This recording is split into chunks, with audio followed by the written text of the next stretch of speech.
Thank you for meeting with us today. We have come to propose a plan regarding COVID-19 in hopes to get people back in the T-Mobile Center where they can be happy with their friends and family. My name is Jacob Johnson.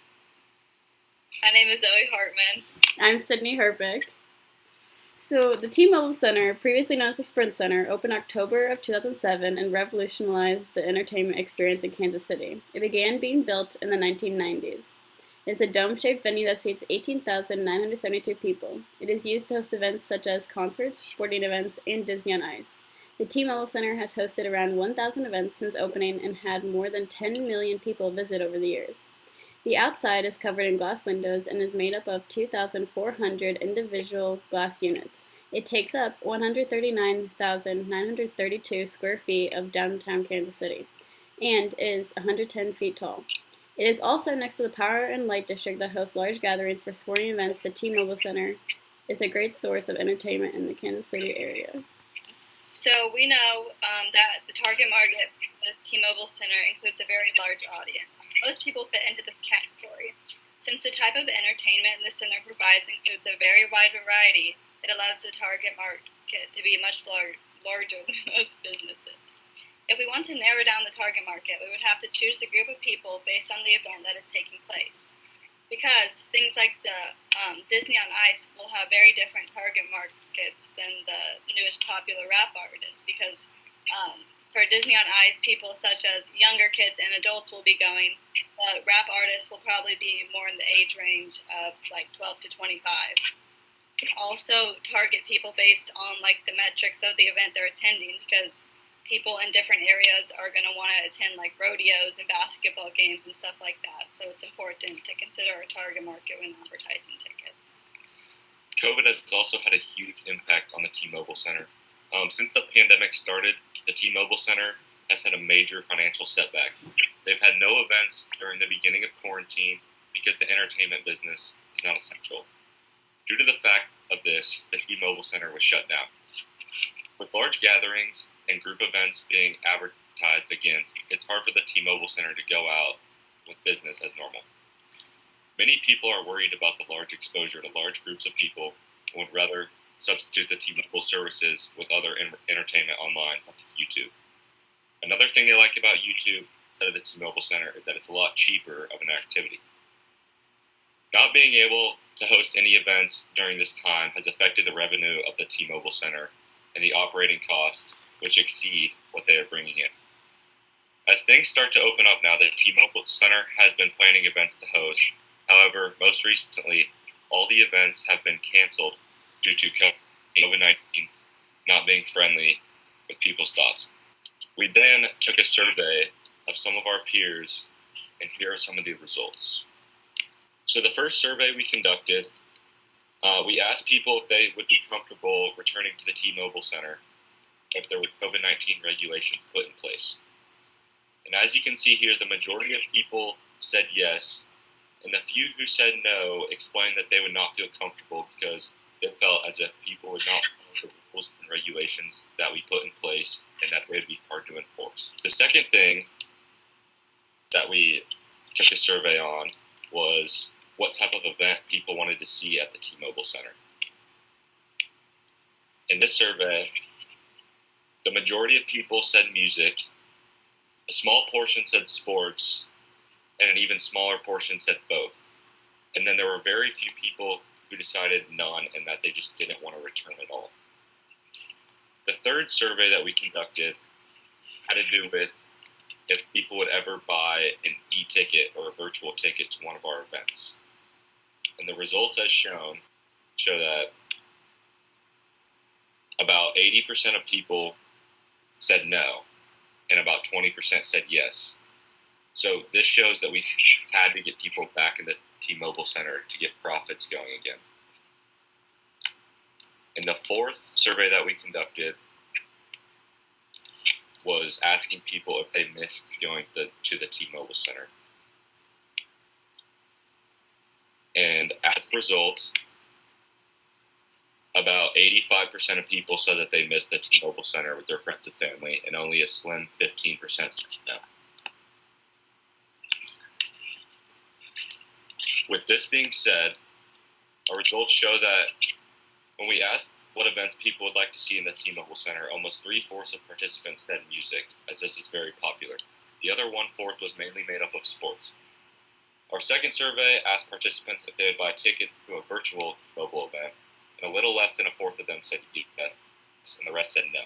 This is likely due to the high competition with free entertainment networks, such as YouTube, that have a similar experience with a much cheaper cost. The people who responded with no and attending in-person events at the T-Mobile Center are afraid that even with rules in place, no one will wear their mask and social distance. These survey respondents believe it will be hard to enforce the rules in very large groups. 85% of people missed going to T-Mobile Center, and the other 15 did not.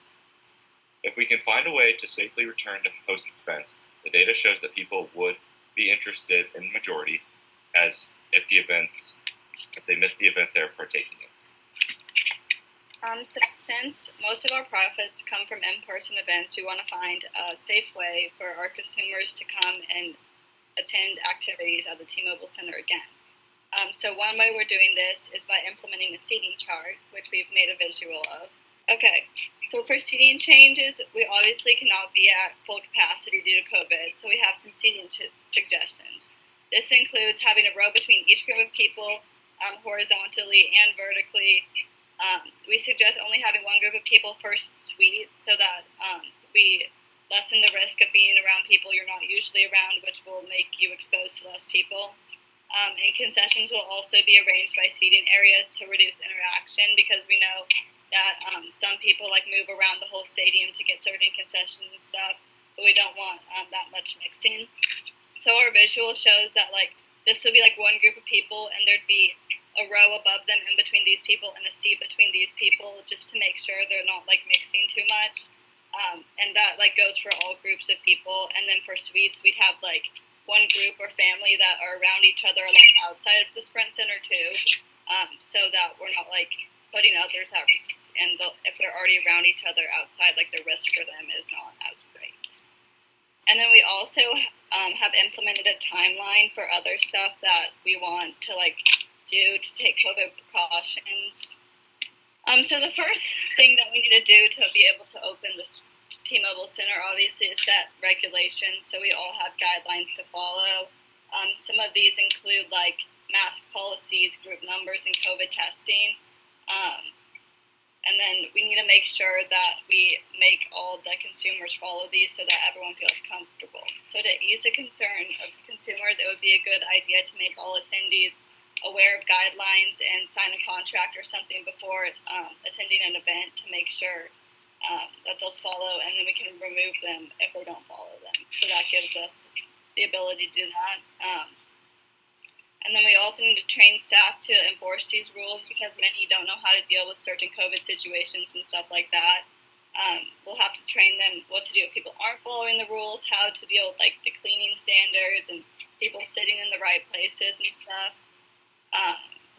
And so we can also do things such as providing masks and stuff with event logos on them, because I know that a lot of people buy band and concert t-shirts at events, so that would help, and it would be a good way to get people to wear masks but also support the event they're attending, and it would also bring in money for Sprint Center. So the first thing we need to do is brainstorm the guidelines, because obviously this is going to be the basis for everything when we open them.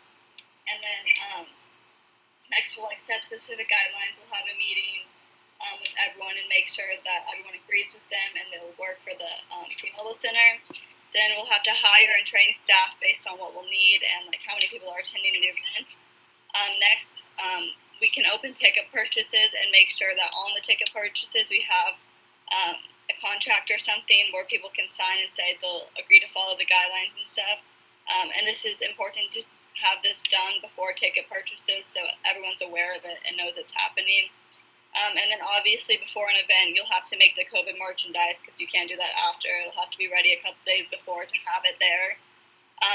And then step 4 is testing, which we'd like to have people in large groups or in suites with other people have a COVID test before they attend the event, just to be safe, because we know it's not too unreasonable, because lots of sports centers and events are doing this already. And then on the event day, we'll just make sure everyone knows what's going on, has their contracts done, and the staff are ready to deal with anything that may come up. Yeah, so on event day, we'll also make sure that around the arena there's plenty of hand sanitizer around so that everyone can get some to be safe. And also to measure the effectiveness of our plan, we can do this in many ways. One way is to track the sales and purchases of our first event. After the first event, we can then evaluate the results. If it is successful, then we can continue to operate the same way in the future. However, if a part of the plan fails, we will revise and adapt for the next event. We can test the effectiveness of COVID guidelines by tracking cases contracted from the T-Mobile Center and figuring out how that occurred. We can also keep track of the revenue mass to see if that idea is working and worth continuing. To see how the T-Mobile Center is doing overall, we can compare the revenue and attendance with other venues and events that are occurring. This will be more accurate than comparing to the previous years because a lot has changed due to COVID, and a lowered capacity of the T-Mobile Center will affect attendance and revenue. We can also resurvey people who didn't attend the first event regarding how they think the COVID regulations work and are enforced and what they would change. Because since overall this is all about making people comfortable, it's really important that as people are leaving, we ask them what they think or email them a survey because they're the ones that are going to be returning, so we need to make sure that they feel comfortable in the environment that they were in.